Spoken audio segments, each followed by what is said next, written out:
Hello there, Seraphim17 once again. This is my Evil Within 2, Nightmare difficulty, no upgrades, no keys, and no damage. This is the mission you were all waiting for, Chapter 13, Stronghold. So, for the uninitiated, this is the hardest level in the game. You might have struggled in some other ones, you might think some other ones are harder, but I think almost objectively, when it comes to the demands of every other part of the game, you are given much more flexibility than you are given in the Firewalk. And it is for a single solitary reason. Almost every other encounter in this game, you have options to run away from them. You have options to put yourself into a more powerful position to take on the encounter. The cabin is the only area where you were really restricted enough to make it difficult, and that's the second hardest fight in the game in my opinion. This one is the hardest coming up because you are inside of a circle that is not very big, and it's just you, and it's you, and it's you, and that's it. There's nothing you can really do to get any respite from the situation. There's an NPC with you who can occasionally pull focus, but not much, and it's just a very challenging, very demanding sequence that is spread across two sections. So the first section will be waves of enemies leading up to a failure of technology, and then a final wave of enemy, and then there will be a gap where there's a checkpoint. Of course, if you're on Classic, you don't have one, so that makes this even more demanding and even more difficult. And then you'll have the second phase, which is another gauntlet of enemies, and then a final gauntlet of enemies before it finishes. The whole thing in its entirety lasts about 5 or 6 minutes, but it is very difficult. And it doesn't end there, unfortunately, guys. So Chapter 13, I don't know why, is synonymous with technical problems. I've played this on two versions of the game, the PC version and on the Xbox One version, and both times my game has crashed multiple times on this level. I don't know what it is about the fire or about that particular sequence, but the game has issues. It has big issues with this section. And you might be one of the lucky ones who never has a problem, and I hope you are, because can you imagine crashing and having to go back to a save that's 3 chapters back? If that doesn't put you off playing Classic Mode ever, I don't know what will. Because it's bad enough that it has limited saves, but it's even worse still when you are being punished for not making a mistake. That is enough to make me never want to play Classic Mode ever, and unfortunately that's something that you have to just grit your teeth and get through, because it might happen. It happened to a lot of us. But that's not it. It gets better. So when you're doing the Firewalk section, I also noticed on PC that there can be scripting issues. And I didn't have these on Xbox One, but I had them quite a lot on PC, and it was really easy to tell when it was going to happen. Because when you load the checkpoint, if the audio starts messing up and you lose the audio and it stops doing the music and it stops doing the dialogue, you know that the game is having problems and it's fucking up and it's glitching out.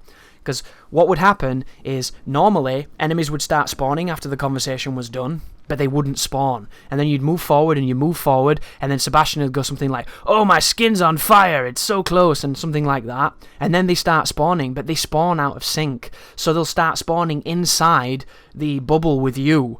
And it can be behind you sometimes, and it throws off all the spawns, it throws off all the patterns, and it gets really convoluted and very complicated. So hopefully you don't run into that either, because if you do, that can be a problem as well.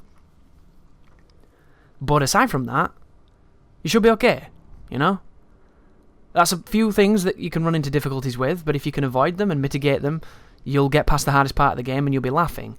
The real problem comes from, where do you save afterwards? Because you only get 7 saves, and I would never want to do the Firewalk again. So, do you save immediately after, or do you run the risk of going a little bit further? It's an interesting question, right? I would recommend saving as soon as possible, because everything after the Firewalk is pretty manageable. Everything before the Firewalk is not too bad, and the Firewalk itself is pretty rough. So, interesting section this. I have no idea how that fire guy just then snuck up on me, and I didn't hear him. I'm wearing Astros, I can hear everything. He just managed to be there and didn't see me and didn't put me in a spot of bother. But the strategy here is the same regardless of how this works. You want to move along the left-hand side of this environment where this train is, because it's the path of least resistance. The other section has a lot of flamethrower men, and that can lead to really bad things. So I'm just going to be skirting this environment so that we can get past it without bumping into anything we don't want to. As we get up here, instead of having the level 4 boss or level 5 boss, it's going to have the Harbinger, the Hell Priests as I call them, and he's going to be patrolling the streets and using the flamethrower. Our objective right now is to get to the Sanctuary Hotel, if you remember it from Chapter 7, I think it was. And there's a couple of Hell Priests between you and it, but it shouldn't be too bad. If you can kite one of those enemies in that tiny lab where we fought that boss for as long as it took you to kill it with the guns, you can kite them in these streets effortlessly. The only thing you need to be aware of is the range on the projectile is vast. It has decent splash, and if you're up close, a lot of his melee attacks have really good tracking and really good range, so you can get executed from really close when you feel like you are out of the range of it, so be very careful with that. Another thing, I think if you're going to Duke's Diner over there, you're going to trigger one of those ghost moments, so if you're looking to do the ghost moments, this is a good area to trigger a few of them, and hopefully work towards getting Sebastian's revolver. But right now, this is going to be a Nightmare exclusive strategy. There's a bunch of the fire lost here, and I'm just going to kind of run past them, go into the pub. The pub's going to give me a checkpoint, and from the checkpoint you can just reload it if you mess up, and it's dead simple. Because you're going to get 2 checkpoints here. You'll get a checkpoint when you enter this, and you'll get a checkpoint when you... I think it's when you exit it, actually. You'll get a checkpoint when you go up the street as well. And when you go up the street, there's going to be fat people introduced. So this is one of the other sections where the fat guys are. And one of them does kill me here, because I was running away from him and I got splashed. But the checkpoint put me in the middle of the street, so that's why the footage coming up is going to be a little bit disjointed, because the checkpoints in this game, especially the open world sequences, are just not very good. They should save dynamically where you are. They shouldn't save where they want you to be, or where they think you'll be. It should be where you are. But you should get a checkpoint coming out of here, I think. I still haven't seen it. It must be on this corner then. So yeah, when you move over here, there's a save point. There's going to be a crossfade now, because this is where the game put me.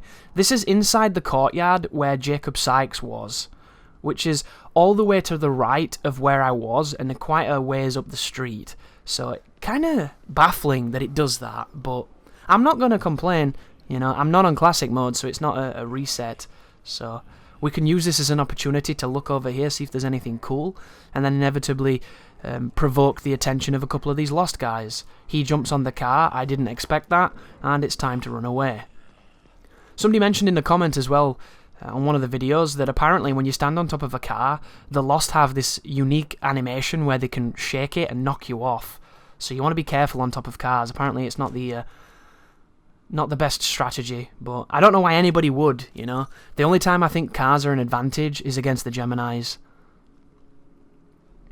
But here is a safe room that is Jacob Sykes' safe room. We've never been in it because, of course, we didn't save him the last time we were here.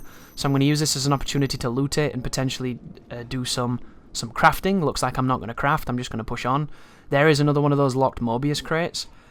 That could be something that you get a key from maybe one of the Mobius guys, or it could be a New Game Plus thing. I'm still not certain about the chests. And then we get to exit out of the safe room. And look over here, see a couple fire guys and decide, yeah, I'm not going that way, fuck that way. And the good news is, we don't have to go that way because the way we want to go is past this ruined building. So, always fortunate when the way that is paved with the most hellish of a vision is not the way that you must go. Of course, I think you can get that way via alleys and things to where you need to be, but we're just going to go up the main street here. And there's going to be another one of the Hell Priests, and he's going to be doing his flamethrower proselytizing. So just be mindful of this dude. Once again, though, folks, you have enough stamina to sprint to the Sanctuary Hotel from here, and he will never be able to chase you. And he can't enter the hotel either, so... And I think he saw me then. Look at that! Do you think he saw me then? It sounded like he saw me, and he was running really fast, right? What a genius. That guy has incredible awareness. I have no idea how he manages it, but he does. I have no idea where he went then as well. Strange enemy, to say the least. But this is where I would recommend that you save, guys. Get all your loot, do all your crafting, and then save in this mirror, because this is about to be the toughest section in the game.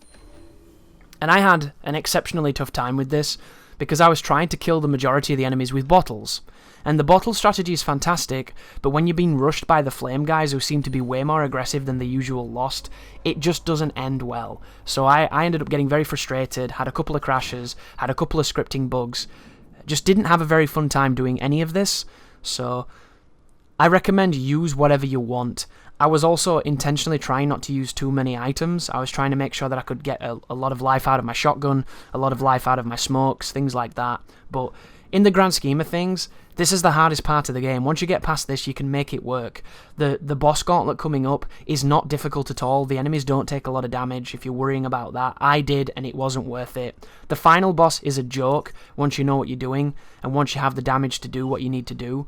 And like, there's really not too much standing in your way. There's a bunch of stealth sequences. There's one section with 3 Geminis, but you only have to kill one of them because I've got a great strategy that involves using 2 smokes. You know, I've pretty much got you covered, so use everything you need to use in this next section because it's life and death. And if you're on classic mode, every time you die, you're going to have to do both sections in a row. And doing both sections with no checkpoint is going to be tough. So, smoke, electricity, freeze, explosive, and shotgun. Make sure the shotgun is the sawn-off. The sawn-off is a 2-shot kill on the flame enemies. The big one doesn't always kill in 2 shots. If that isn't enough justification to never use the big one, I don't know what is. And my recommendations are, use the pistol on the enemies as they're outside of the force field that you're inside of. Sometimes you can get some good crits and some, you know, headshots that you might not have necessarily got before. Weaken them a little bit, and then when they get close, finish them off with either a shotgun or a bolt of some kind. And I have an axe as well, and I'm going to do this entire section without using the axe because I wanted to save it for the keeper, and I thought it would kill the keeper instantly. It doesn't, so use the axe on this section. You literally do not need the axe. It doesn't do anything against the keeper, in my opinion. I think I hit him on the head, and that might not count, but suffice it to say, it just doesn't do what it did in the first game. The axes in the first game were game changers. They were the thing that if you could carry them into a boss fight, you would really, really wreck shop. In this game, I just don't feel like they're needed at all. You know, it's kind of unfortunate because I really like the idea of having a fuck you weapon, and that's what the axes always were. But talk to this lady and it'll trigger this section. So the first thing that's going to happen is you're going to be assailed from the front by a single enemy. You want to try and use a bottle here if you can to get rid of him, but once again, if you fuck this up enough times, you're not going to want to mess about with bottles and run the risk of missing a shot. You're going to just want to get it done. So, I'm shooting this guy badly because I can't see my red dot because of the aforementioned flame effects.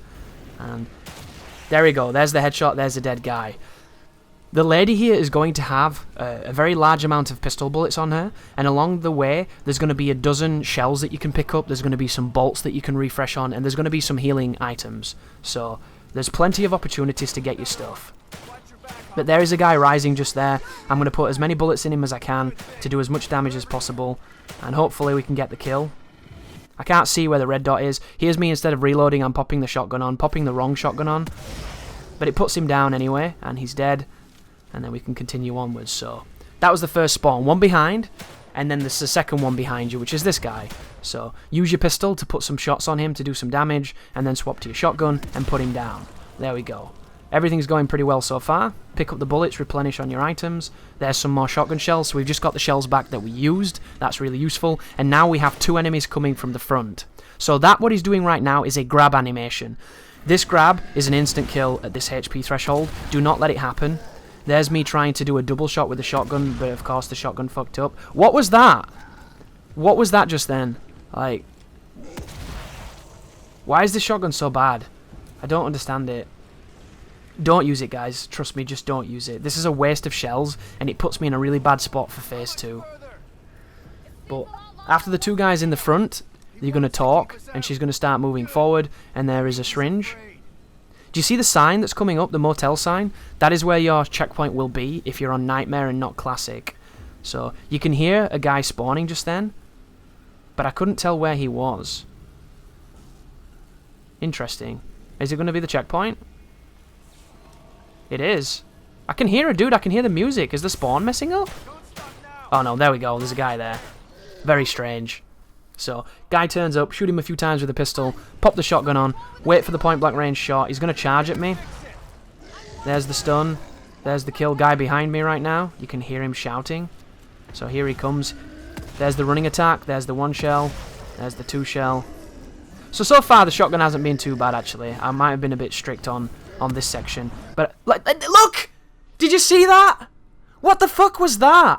I almost complimented the shotgun. I'm never complimenting the shotgun again. It is useless. That is some serious dog shit right there. So I use a freeze bolt, or a smoke bolt, sorry. And then I shoot him with a shotgun, and he's still alive. Which is just, ugh, not happy. Not happy at the game right now. Having a tough time, getting annoyed. Thinking of what weapon to put on, pop the pistol on. Have to reload it. This guy charges me. There's 2 punches usually in that. He punches her. Punch her all you want. I don't really care. As long as it's not me, it's fine. That animation means he's dead. Whenever he does the drunken backward steps, he's going to fall down. And now is the checkpoint. So that is traditionally the first sequence done. But on Classic, all this has to be done in one succession. So in here, there's going to be a freeze bolt, but the game is really bitchy about letting you open it and pick it up. Don't know why, it's very strange. And this is where the weird bugs can happen. Hopefully you don't get them. But the first spawn is going to be in front, and you can shoot this dude a ton as he stands up. But for some reason, these next few guys that turn up seem to be tougher versions of the Lost. Because after we kill these guys, the next bunch that turn up, you can kill with the pistol really easily. So, what the hell did I just fire then? Oh, that was an explosive bolt, my bad. So, I blew him in half. I put another one there to get the next guy that's coming. Blew him in half. And then there's one guy who just shouted, so I'm shooting with the pistol a little bit. He comes forward. There's a guy behind me right now as well. Need to be very cognizant of where I am. Guy behind us is quite far away, so he's doing his little jog. Shoot him a few times. See that? I killed that guy in 4 torso shots. Why? Why did he take 4 torso shots and other ones take full clips and don't die? I really don't understand how certain enemies die super quick to the pistol and other ones don't. Really strange. But I put a bomb behind me because I know there's a guy coming from that way. And I'm going to put another one in front of me to stop whoever comes from in front. And I'm going to reload my shotgun. So now is the malfunction. This is your final stand. This is where you want to use your freeze bolts, your smoke bolts, your shock bolts. Use whatever you want to use. I was trying to be stingy, hence why I'm using the explosive ones. So there's a guy behind there, blow him in half. Be careful of the splash will damage you. Guy in front comes through the smoke. Gonna use the classic sawn-off. The sawn-off's first shell is a guaranteed stun, and that's why it's so much more powerful than the other shotgun. Really, really useful. Here's a guy coming, immediately smoke my feet because the smoke doesn't do any kind of residual damage on me when it detonates, and then it gives me an opportunity to reload. Here comes that guy flailing, here comes another guy on the right, shotgun on him, put him down with the 2 shots. There's the guy behind me, quickly swap to something else, probably going to smoke again, just out of safety, or maybe a shock bolt can help. Oh, that was really bad, did you see that? That was me trying to shoot, and the game doing nothing, and me having to move because I was in trouble. And we stamp on him, guy behind me. Another shock bolt. So I said I wasn't going to use the shock bolts, but you can tell how much I give a fuck right now, because this section's hard. And I think this is the last guy. So I didn't even need to use it, but who gives a shit? Just do it, guys. Use whatever you can. Use everything you can. That's all that matters. Getting past this moment. This is the moment that you're going to be dreading, because it's the one moment where the game asks a lot of you. And there you go. It's done. Seems easy, doesn't it? But it's not, trust me. Thank you for watching. I wish you the best of luck with that, and you take care now.